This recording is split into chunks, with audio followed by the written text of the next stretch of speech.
Bonjour à tous, amis collectionneurs de cartes en tout genre. Aujourd'hui, on se retrouve dans une vidéo de réception, on va dire, d'items Pokémon, qui fait suite à la vidéo d'hier où on parlait des restocks Pokémon 151 en japonais et en français. Voilà. Moi, je pense qu'il y en aura pendant longtemps. On verra, l'avenir nous le dira. Pour joindre le geste à la parole, donc je me suis rendu dans mon magasin spécialisé ce matin. Et qu'est-ce que j'ai découvert? Bien évidemment, voilà, des petits bundles 151. Alors à la base, 151, j'en ai vraiment marre, donc je voulais même pas les prendre, mais je me suis dit, je vais les acheter. Ils étaient à 39,90 €, voilà, pour ceux qui aiment les prix, donc on peut les trouver moins chers, hein, j'imagine, dans des Auchan et des choses comme ça, mais je préfère donner de l'argent à des petites structures plutôt qu'à des grosses enseignes et des gros groupes comme Auchan et compagnie. Donc voilà, 39 €, j'en ai pris deux, c'était pour vous montrer, parce que après c'est très compliqué de faire du blabla, de vous dire on en trouve, et puis de ne pas aller sur place pour vérifier. Donc j'ai vérifié, il y en avait des cartons entiers. Voilà, il y en avait des cartons entiers. C'est arrivé la semaine dernière, donc vous voyez, même les gens n'ont pas sauté dessus. Je crois qu'il y a peut-être une restriction, ils en donnent peut-être deux. Voilà, et si vous arrivez pour en acheter un carton, ils vont peut-être pas vous le vendre, parce que c'est pas l'esprit de la boutique. Mais en tout cas, voilà, si vous êtes quelqu'un de confiance, quelqu'un qui est pas là pour le scalping pur, vous pouvez avoir ce que vous voulez. Voilà, tout simplement. Donc ces deux petits bundles, mais c'est pas tout, le pire arrive. Voilà, donc tout le monde savait qu'il y avait du restock sur épée et bouclier, dans un petit peu tout, un point de fusion. On a vu de l'origine perdue il n'y a pas longtemps. Et là, je suis tombé ce matin, donc on a ouvert une palette et dedans, il y avait quoi? Plusieurs cases de display star étincelante. Voilà, bon, en parfait état, elles sortent de case, donc ce serait étonnant que ce ne soit pas le cas. Pour le prix, ceux qui aiment le prix, pour vous montrer que ça sert à rien de les acheter, moi je pense que je vais les changer, tout simplement contre quelque chose qui m'intéresse plus. Pareil pour les bundles, voilà, ou autrement les vendre pour m'acheter quelque chose qui m'attire plus, mais je suis plus, là je pense que je peux faire un bon échange là-dessus, donc je ferai un échange. Star étincelante, voilà, le prix, je l'ai acheté 167. Alors c'était pas le prix boutique, hein, le prix boutique en gros c'est 200 €, voilà.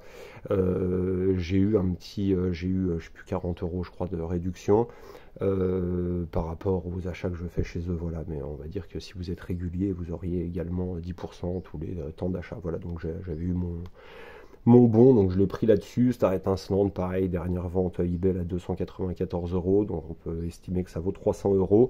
Et ça se trouve là, ça ressort encore à 200 €. Et je crois que quand on achète le display complet, vous avez encore 10% de plus, donc on est à 180 €. Voilà. Il y a eu des ventes, j'ai vu 120, 130 €, mais c'est des ventes avec offre, je pense, ou des choses comme ça. Donc c'est parti plus près des 300 que des 330. Voilà. Est-ce que ça va continuer à monter? Est-ce que ça va continuer à descendre? On s'en fiche un petit peu. Le principal, c'est surtout, voilà, de faire suite à la vidéo d'hier, et on en a. Il y en avait des cases entières. Honnêtement, j'aurais eu un petit peu de liquidité sur moi et l'envie de faire un petit billet dessus. J'en prenais à foison et puis après je faisais du x2 dessus. Voilà, tout simplement. J'en ai pris une pour vous montrer l'exemple. Donc on en trouve. Il y avait également des displays et des cases de display point de fusion. Donc ça arrive, il y en a. Voilà, bon après ça c'est une vieille boutique, hein. C'est une boutique ils ont 4 boutiques, ils sont là depuis 25 ans, donc les cartes, ils étaient là quand ça marchait, ils étaient là quand ça marchait pas. Voilà, ils sont fidèles à eux-mêmes, et puis ils rentrent pas dans le scalping, ils se mettent avec personne, voilà, pour faire sortir des stocks et ce genre de choses. C'est pas du tout, ils vendent également des jeux de société, c'est pas du tout la philosophie de la boutique. Voilà, bah écoutez, c'était juste pour faire une petite parenthèse pour joindre un acte quand même aux paroles d'hier. Donc vous sortez de chez vous, si vous allez au bon endroit, si vous n'allez pas comme des moutons tous au champ du coin, si vous essayez de trouver un petit peu. J'habite dans une ville où, on va dire, la clientèle pour ces 4 boutiques, elle est peut-être de 400 000 ou 500 000 habitants. Donc il y a des collectionneurs de Pokémon. Les gens pourraient très bien arriver et on va dire scalper tout ce qu'ils peuvent.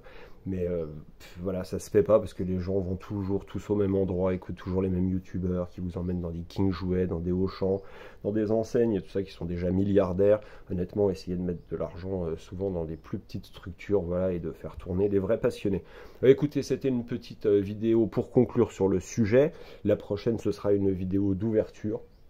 Metazu, voilà, faut que j'arrive à trouver le temps d'ouvrir cette petite boîte. Et puis bah vous pouvez toujours laisser un petit commentaire, hein, voilà, toujours la même chose, s'il est constructif, si on peut discuter, si c'est juste pour dire c'est faux et qu'il n'y a pas n'y a pas, on va dire, il n'y a pas d'argument derrière, ça ne sert à rien. Vous connaissez le principe de la chaîne.